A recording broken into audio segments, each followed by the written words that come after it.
Assalamualaikum, hörmətli kuzatuvchilarimiz, Bağat Aka Avtosavdo kanalına abunəçiləri. Bugün 28 sentyabr 2025 yıl.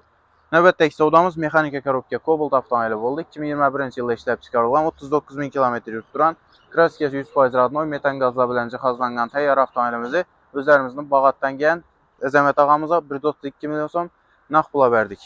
Ağa, razımsınız savdadan? Rahmat aka, zo'r, ajoyib. Bağat aka savdoga kelaverasizlar. Normani kelishtirib beradi akalar. Bugun bozorga bordik urgancha. Sho'raga bordik yana. Arzon normani kelishtirib beradi akalar. Rahmat aka. Rahmat ağa, sizin tilək istekləriniz üçün. İzlə bundan yaxşı maşınlarını bərib oturalım. Dostlar, küzətəmiz satqan maşınımız 2021 yılda işləb çıxarılan maşınımız yürüyen probegi 39 min kilometr, Kraskesi 100% radnoy, metan qazları ustanovka qılınan təyyar avtomobilimiz özlərimizin Bağatda satıldı. 132 milyon som nağd pul oldu.